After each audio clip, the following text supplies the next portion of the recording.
এটা হাব ওলাইছে আৰু এতিয়া আমি ৰেস্কিউ কৰিব গৈ আছোঁ ৰাতিপুৱা আৰু কোনো মান নাই।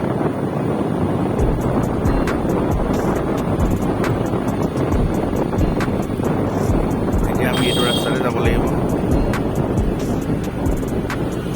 ৰোড য়েছ এইটো ৰোড এনেকৈ গৈ পেলাই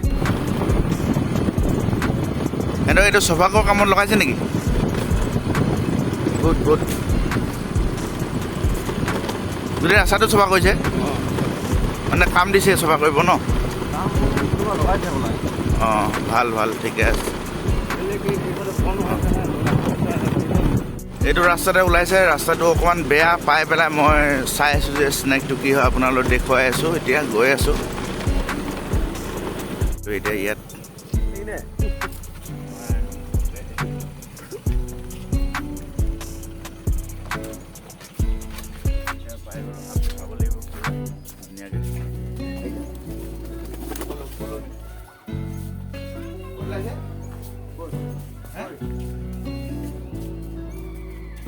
সোমাই আছে মস্ত কৰিছে।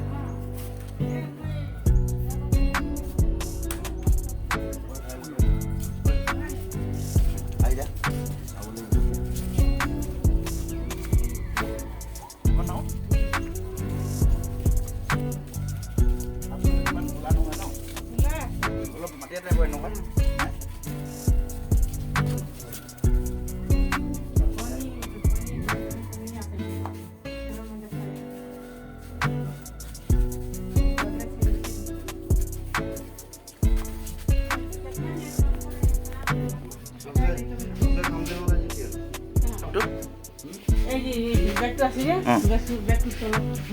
ঠিক আছে। টৰ্চ লাইটটো লৈ নিবচোন। কণী আছে ইয়াত। কণী খাবলৈ হয়তো সাপটো আহিছিলে ন? এইটো এটা মনোকলেট কবৰা হয়।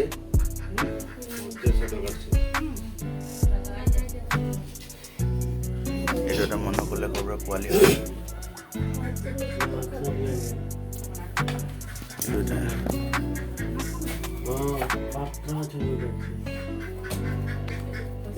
বুজিছে ন?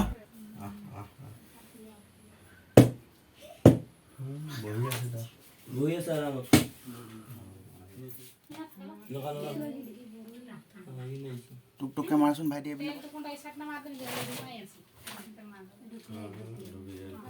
স্নেকটো ইয়াতে নিজে আহি পেলাই সোমালে সুন্দৰভাৱে আপোনালোকে নিশ্চয় অকণমান দেখা পালে। তো এনেকুৱা ধৰণে আমি ৰেস্কিউ কৰিব লাগিব। সাপটো একচুৱেলি বিহেভিয়াৰটো গম পাব লাগিব, সি কেনেকৈ আছে, তাৰ ৰুট কোনটো হয়। তো সেই গতিকে মই সদায় কওঁ যে সাপ এটা ৰেস্কিউ কৰাৰ আগত ধুনীয়াকৈ তাৰ বিহেভিয়াৰটো গম পাই পেলাই ধুনীয়াকৈ ৰেস্কিউ কৰিব লাগে। আমি ধুনীয়াকৈ এইটো বান্ধিম এতিয়া।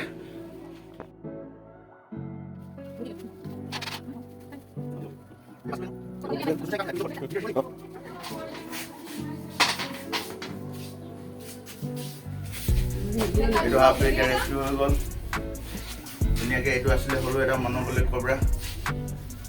ঠিক আছে। Oh no, snake! এইটো এটা মনোকলেট কবৰা, চবতকৈ বিষাক্ত সাপ।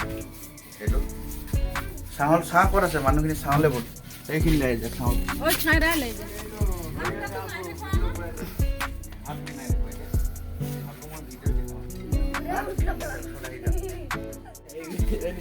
এইটো হৈছে মনোকলেট কবৰা। এইটো বহুত বিষাক্ত সাপ হয় আৰু এই সাপটো আচলতে কণী খাব আহিছিলে। আপোনালোকৰ কণী আছে যে, এই কণী খাব আহিছিলে মানে সেইটো কাৰণে।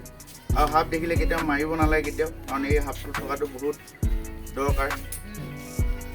কাৰণ কেলৈ এই সাপটোৱে মানে আমাৰ যিটো পৰিৱেশটো সুন্দৰভাৱে সহায় কৰে। সেইটো কাৰণে ঘৰতে আছোঁ। এইটো ইয়াত আমি এতিয়া ভৰাই দিলোঁ এইটো বস্তুটো।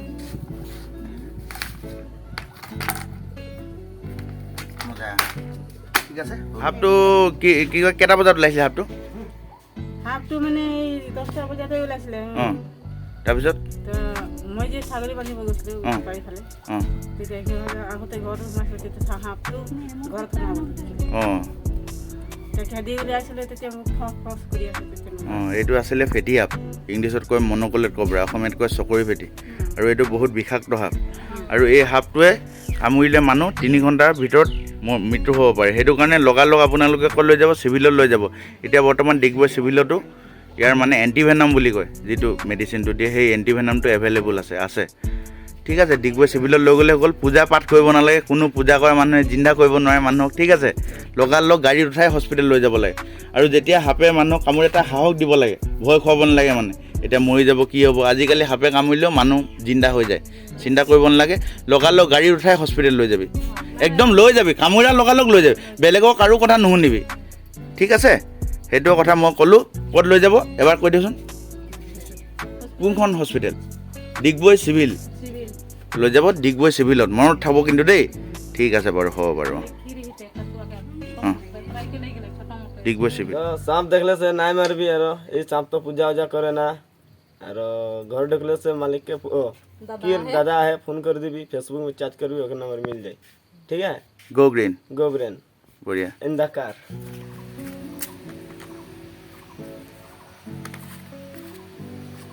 চলাই যাক না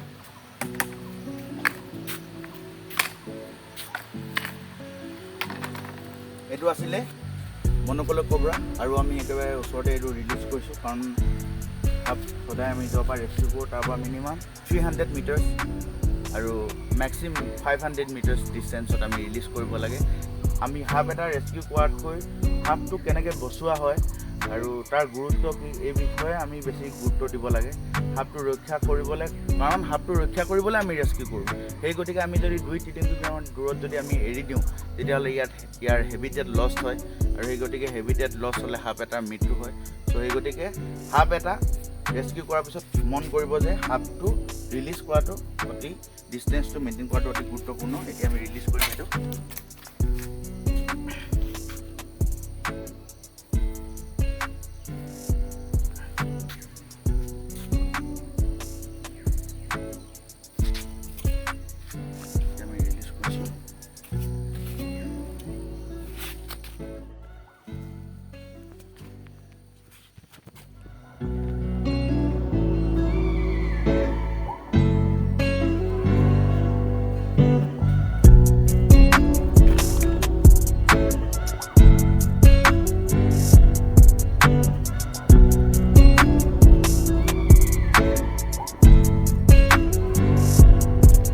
আহক চাই লওক ইমান ধুনীয়া লাগিছে